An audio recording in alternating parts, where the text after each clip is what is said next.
Guten Morgen, Leute. Herzlich willkommen. Ich wünsche Ihnen einen schönen Tag. இன்னொரு vlogக்கு அன்புடன் வரவேற்கிறேன். நீங்கள் வந்து நிறைய ஜெர்மன் வீடியோஸ் வந்து யூடியூப்பில் பார்த்துட்ருக்கீங்க அப்படின்னா நீங்கள் வந்து ஒரு குழந்தை மாதிரி. நீங்கள் என்ன நானும் தான். நம்ம வந்து ஒரு குழந்தை மாதிரி, அதாவது எல்லாத்தையும் கவனிச்சிட்ருக்கோம். ஆனால் எப்போ வந்து அந்த குழந்தை பேசும்? கவனிச்சிட்டே இருந்தால் மட்டும் போதுமா? பேசணும், எழுதணும் இல்லையா? அப்போ நீங்கள் வந்து அதை கவனித்த எல்லாத்தையும் பேச ஆரம்பிக்கணும், எழுத ஆரம்பிக்கணும். உங்களுக்கு அப்போ தான் மொழி சுலபமாக வரும். இது சம்மந்தமாக சமீபத்தில் நடந்த ஒரு விஷயம் சொல்கிறேன். நான் ஒரு வீடியோ போட்டிருக்கும்போது அதுக்கு வந்து கமெண்ட் வந்துருந்தது. இந்த மாதிரி நீ வந்து தமிழும் ஒழுங்காக பேச மாட்டேங்கிற, ஜெர்மனும் ஒழுங்காக பேச மாட்டேங்கிறன்னு ஒரு நண்பர் வந்து சொல்லியிருந்தார். கமெண்டெல்லாம் போடுங்க, ஒன்றும் பிரச்சனை கிடையாது. நான் தமிழ் தெரியும்னு என்றைக்குமே சொல்லவே இல்லையே. நான் தமிழ் புலவரும் கிடையாது, நான் தமிழ் படிக்கவும் இல்லை. ஆனால் தமிழில் தான் நான் போடணும்னு முயற்சி செஞ்சிட்ருக்கேன். முடிந்த வரைக்கும் ஆங்கில சொற்களை உபயோகப்படுத்தாமல் போடணுன்னு தான் வந்து முயற்சி செய்கிறேன். ஏன்னா ஆங்கிலத்தில் நிறையா வீடியோ இருக்குது. நான் எல்லா எக்ஸாமுமே, ஹிந்தியில் எல்லா எக்ஸாமுமே வந்து பாஸ் பண்ணியிருக்கேன், பிரவீன் வரைக்கும் முடிச்சிருக்கேன். இருந்தாலும் நான் ஏன் தமிழில் போடணும்னு நினைக்கிறேன்? ஏன்னா நம்மளுடைய மொழி, என்னுடைய தாய்மொழி அதுதான். அதில் வந்து வீடியோக்கள் ரொம்ப கம்மி. அதனால் அதில் போடணும் அப்படிங்கிறதுனால தான் நான் வந்து அதில் பதிவு செய்கிறேன். நான் தமிழ் புலவனும் கிடையாது, எனக்கு தமிழ் தெரியவும் தெரியாது. நான் வீடியோவில் சொல்லிகிட்டே தான் இருக்கேன், எனக்கு தமிழ் தெரியாது. நான் வந்து முயற்சி தான் செஞ்சிட்ருக்கேன். இன்னொன்று, நான் ஜெர்மன்லேயும் ஒன்றும் புலவன்னு சொல்லலை. நான் B2 வரைக்கும் முடிச்சிருக்கேன். கோத்தே சர்டிஃபிகேட். கோத்தேயில் எல்லாமே, கோத்தேவோட ஸ்டாண்டர்ட் வந்து உங்களுக்கு தெரியும். அதோடைய ரைட்டிங் எவ்வளோ டஃப்பாக இருக்கும், ரீடிங் எப்படி இருக்கும், ஹியூரன் எப்படி இருக்கும், அப்புறம் அங்கே பேசணும், எக்ஸ்டர்னல் எக்ஸாமினர்கிட்ட நம்ம போய் பேசணும், எக்ஸ்ப்ரெஷன் இதெல்லாம் இருக்கும். இது எல்லாமே வந்து தாண்டி கோத்தேல தான் வந்து எனக்கு சர்டிஃபிகேட் கொடுத்துருக்காங்க. சரி, வந்து B2 லெவல் அப்படின்னு அவங்க தான் அசஸ் பண்ணி கொடுத்துருக்காங்க. அதை வச்சு நான் எனக்கு தெரிஞ்சதை தான் சொல்லிகிட்டு இருக்கேன். அதில் ஏதாவது தவறு இருந்ததுன்னா தயவுசெய்து சுட்டி காட்டுங்கன்னு தான் நான் சொல்லிகிட்டே இருக்கேனே தவிர, நான் வந்து கரெக்டாக சொல்கிறேன், நான் தான் கரெக்டாக சொல்கிறேன் அப்படின்னு இல்லை. யாருமே சொல்லவும் முடியாது. ஏன்னா எந்த மொழியுமே யாருமே சரியாகவும் பேசலை. அதனால் இப்போ நான் சொல்ல வர்றது என்னென்னா, கமெண்ட் போடும்போது ஒன்று நீங்கள் ஜெர்மனில், நாங்கள் ஏதோ சின்ன பசங்களாம் வந்து ஜெர்மன் கற்றுக்கிறதுக்கு இந்த மாதிரி ஒரு வீடியோக்கெல்லாம் போட்டு கற்றுட்ருக்கோம், சரிங்களா? நீங்கள் ஜெர்மன் புலவராக இருந்தீங்க அப்படின்னா இதில் வந்து ஒரு என்ன விஷயத்த நீங்கள் சேர்க்க முடியும், எப்படி ஒரு மொழியை கொண்டு போய் ஒருத்தர கற்றுக்க வைக்க முடியும் அப்படின்னு தான் நீங்கள் முயற்சி செய்யணும், தவிர டிமோட்டிவேட் பண்ணக்கூடாது. இப்போ நானே என்னுடைய வீடியோவில் நிறையா பேர் வந்து கமெண்ட்ஸ் போடுறீங்க, அதில் சில விஷயங்கள் தவறாக இருக்கலாம். அதாவது ஜெர்மனில் எழுதுறீங்க, தவறாக இருக்கலாம். ஆனால் நான் உடனே சரி செய்கிறது கிடையாது. ஏன்னா முதல்ல தப்பாக பேசுங்கப்பா, தப்பாவான்னு எழுத ஆரம்பிங்க. பட்லர் இங்கிலீஷ் சொல்லுவோம்ல, அந்தமாரி பட்லர் ஜெர்மனில் கொஞ்சம் கொஞ்சமாவான்னு நீங்கள் வந்து தவறாவான்னு கொஞ்சம் ஜெர்மனில் எழுத ஆரம்பித்தாதான் உங்களுக்கு அந்த பயம் போகும். உங்களுக்கு ஜெர்மன் தெரியாமலாம் கிடையாது, ஜெர்மன் வந்து உங்களுக்கு சூப்பராக தெரியும். அதை ஃபஸ்ட்டு நம்புங்க. அதில் வந்து எழுத ஆரம்பிங்க, அதில் பேச ஆரம்பிங்க, வளர ஆரம்பிங்க. அந்த எழுதுகிற நேரத்தில் போய் நான் குறுக்க வந்து என்ன நீ இது சொல்கிறீங்க, இது தப்பு அப்படின்னு நான் எந்த வீடியோலையுமே நான் தவறு, நீங்கள் பேசுனதே தப்பு, நீங்கள் எழுதினதே தப்பு அப்படின்னு நான் எங்கேயுமே வந்து சரி செஞ்சுருக்க மாட்டேன். ஏன்னா நான் சின்ன குழந்தைங்களுக்கு எடுத்துவேன். கேந்திரிய வித்யாலயாவில் நான் வந்து ஜெர்மன் எடுத்தேன். கேந்திரிய வித்யாலயாவில் ஃபஸ்ட்டு என்ட்ரி கிடச்சி போய் ஜெர்மன் எடுக்கிறது எல்லாராலையும் முடியுமானு தெரியல. ஐ மீன் எல்லாராலையும் முடியும், நான் அப்படி சொல்ல வரல. அவ்வளோ சீக்கிரம் கொடுக்க மாட்டாங்கங்கிற ஒரு இன்டர்வியூ வச்சு ஸ்டாண்டர்ட் வச்சு தானே கொடுப்பாங்க. அதனால் ஒரு மொழியை எப்படி ஒருத்தருக்கு கொண்டு போய் சேர்க்கணுன்னா உடனே சரி செய்யக்கூடாது. குழந்தை பேசும்போது அதுக்கிட்ட போய் இலக்கணமாக சொல்கிறோம், நீ பிழையாக பேசுகிற, இதுக்கப்புறம் இந்த வார்த்தை தான் வரும், நீ ஏன் இப்படி பேசுகிற அப்படின்னு நான் பேசுகிறோம். அதை ரசிக்கிறோம்ல, ரசித்து கொஞ்சம் கொஞ்சமாக நம்ம பேசி தான் வந்து அதை சரி பண்ணுறோம்.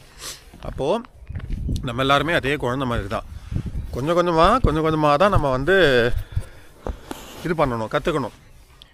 அதனால் ஆரம்பத்திலேயே வந்து யாரோ ஒருத்தர் எழுதுகிறாங்க அப்படின்னா உடனே கமெண்ட்டில் பூந்து இது தப்பு இது தவறு அப்படின்னு இங்கே வந்து பெரிய புலவர் மாரி காமிக்கணும் அப்படின்னு நினைக்கிறீங்கன்னா அது என்ன பண்ணுங்கன்னா, சரி செய்யுங்க.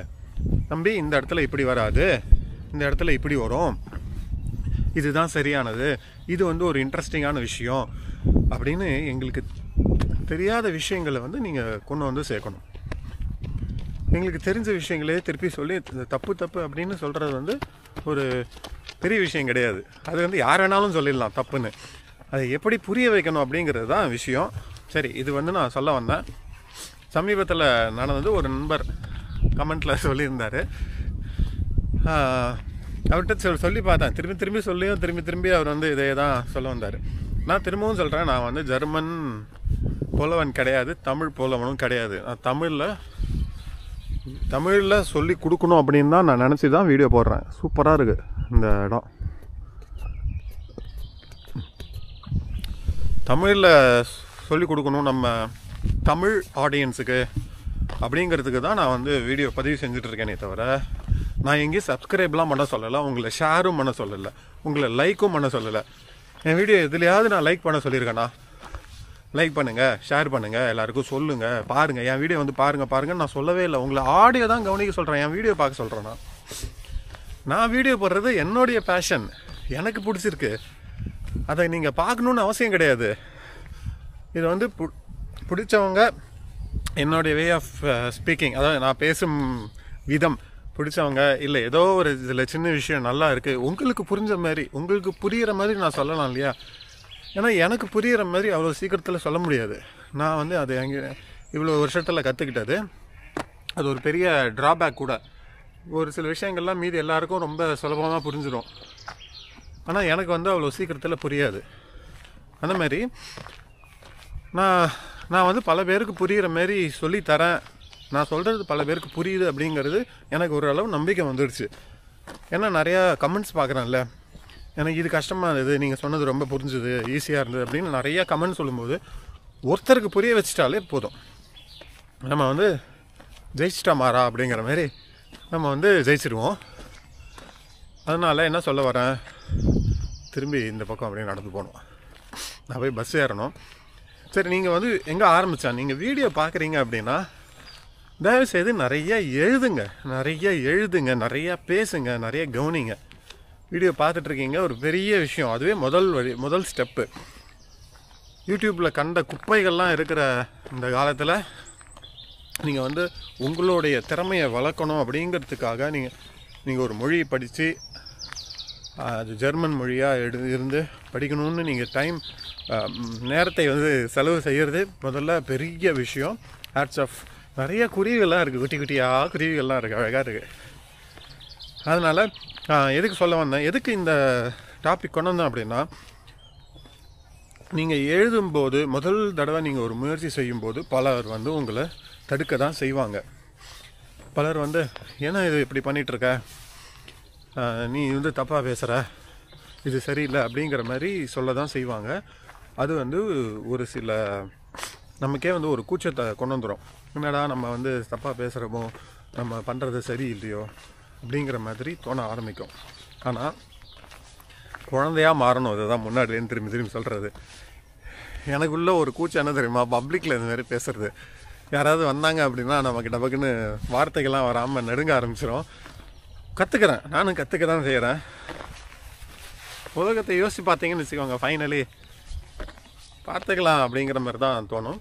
அதனால் குழந்தையாக மாறுங்க, நிறைய எழுதுங்க. நான் திருப்பி அதை தான் சொல்கிறேன். நீங்கள் கமெண்ட்ஸில் எழுதுறது என்னுடைய வியூஸுக்கோ இல்லை என்னுடைய இதுக்காகவும் கிடையாது, எந்த விதமான ஆதாயத்துக்கு இல்லை. நீங்கள் அப்போவானு எழுதுவீங்க. நீங்கள் எழுதினாதான் உங்களுக்கு எந்த லெவலில் இருக்கீங்க, உங்கள் மூளை எவ்வளோ வார்த்தைகளை கொடுக்குதுன்னு தெரியும். தப்பை பற்றி யோசிக்காதீங்க. அடுத்தவங்க உங்கள் கமெண்ட்டை பார்த்து என்ன நினைப்பாங்கன்னு யோசிக்காதீங்க. எழுதாமல் இருக்கிறவங்களோட ஒரு 2 வார்த்தை எழுதுகிறவங்க எவ்வளோ மேல். ஏன்னா உங்களுடைய அந்த ஷைனஸ், கூச்சத்தை எடுத்து வச்சுட்டு ஒரு போல்டாக தைரியமாக நீங்கள் ஒன்று எழுதணும் அப்படின்னு இறங்குறீங்கள்ல, அதுக்கே ஃபஸ்ட்டு ஹேட்ஸ் ஆஃப் கொடுக்கணும். அதனால் ஜெர்மன் வேறு மொழி தான். நான் இதை தான் எல்லா வீடியோலையும் திருப்பி சொல்கிறேன். மொழி கற்றுக்கணும்னு ஆரம்பிச்சிட்டிங்க, குழந்தைங்களாக மாறுங்க, எழுதுங்க, நிறையா எழுதுங்க, நிறையா கேளுங்க, கேட்டுக்கிட்டே இருங்க. இது வந்து எங்கள் ஊர் காவேரி மாரி இருக்குது, இப்படி தான் இருக்கும். ஆனால் அங்கே வந்து இறங்கி போகலாம், அது ஓடிட்டே இருக்கும். இது வந்து அப்படியே இதாக இருக்குது, ஸ்திரமாக இருக்குது. சரியா நண்பர்களே? அதனால் இந்த வீடியோவில் தெரிந்து கொள்வது என்னது, நீங்கள் வந்து எழுதிட்டே இருக்கணும், படிச்சுட்டே இருக்கணும், கவனிச்சுட்டே இருக்கணும். யூடியூப் வீடியோ மட்டும் பார்த்தா மட்டும் பத்தாது. வீடியோ மட்டும் பார்த்துட்டு நீங்கள் ப்ராக்டிஸ் பண்ணாமல் போனீங்கன்னா வந்து கொட்டுவேன், ஜாகிரதை. சரியா? எல்லோரும் நல்லா படிக்கலாம், எல்லோரும் சூப்பராக ஜெர்மனில் பேசலாம். டாய்ஷ் இஸ்ட் சேர் ஐன்ஃபா ஞாபகம் வச்சுட்டே இருங்க. யாராவது ஏதாவது சொல்லிட்டு போட்டோம், தள்ளி விட்டுட்டு நீங்கள் மட்டுக்கு படித்து தப்பு தப்பாவான்னு எழுதி தப்பு தப்பாவான்னு பேசி கரெக்டாக வந்து தப்பாக பயின்று அதை வந்து சரி செஞ்சுக்கலாம். அதுக்கு வந்து ஒரு இதுக்கு தமிழில் கூட ஏதோ ஒன்று இருக்கே, பேச பேச மொழி, நடக்க நடக்க நடை, அது மாதிரி ஏதோ ஒன்று சொல்லுவாங்க. ஞாபகம் இருந்தால் சொல்லுங்கள். எனக்கும் ஞாபகம் இருந்தது, மறந்து போயிட்டேன். ரைட்டு, இதுதான் இன்றைக்கி வந்து ரெக்கார்ட் பண்ணணும் அப்படின்னு நினச்சேன். காலை உணவு முடிஞ்சு விட்டது. இது அப்படியே ஒரு விலாகாகவும் ஆயிடுச்சு. இப்போ போய் நான் வந்து படிக்க ஆரம்பிக்கணும். இன்னும் இந்த ஜாப்பனீஸ் படிக்கவே இல்லைங்க. போன எக்ஸாம் எழுதணும்னு நினச்சேன். ஆனால் புயல் வந்துருச்சுல்ல நம்ம ஊரில். அன்றைக்கி தானே புயல் வந்தது. டிசம்பர் முதல் வாரம் வந்து புயல் வந்ததுனால இது கேன்சல் பண்ணிட்டாங்க, JLPT கேன்சல் பண்ணிட்டாங்க ஜாப்பனீஸு. அதுக்கு பணத்தை திருப்பி கொடுத்துட்டாங்க, ரீஃபண்டு. நானும் அதை எழுதணும்னு பல வருடங்களாக முயற்சி செஞ்சுட்டே இருக்கேன். அது என்றைக்கு தான் அது நடக்குமா நடக்காதான்னு கூட தெரியல. உங்களுக்கு நான் சொல்கிற மாதிரி தான், ஜெர்மன் படிங்கன்னு ஊக்குவிக்கிற மாதிரி எனக்கு வந்து ஒரு அந்த இது கிடைக்க மாட்டேங்குது.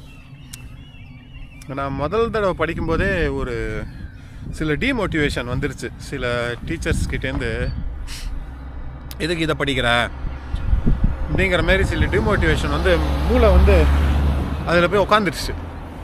அது ஆழமாக மூளைகளை போய் பதிஞ்சிடுச்சு போல இருக்குது. அதை வந்து எடுக்கணும். எடுத்துட்டு நான் வந்து இது பண்ண ஆரம்பிக்கணும். நான் இப்படியே போகலான்னு நினைக்கிறேன். நான் அதை எடுத்துட்டு படிக்க ஆரம்பிக்கணும். ஆனால் தெரியல, கிட்டத்தட்ட 3 வருஷமாக முயற்சி செஞ்சுட்டே இருக்கேன். படிப்பேனா என்னன்னு தெரியல, பார்ப்போம்.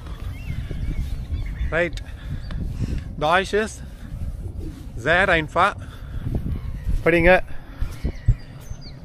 என்னுடைய வீடியோக்குள்ளே வந்து நிறையா விஷயங்கள் வந்து சம்மந்தமாக இருக்கும். திரும்பவும் சந்திப்போம். ஆஃப் வீடர்சேன்.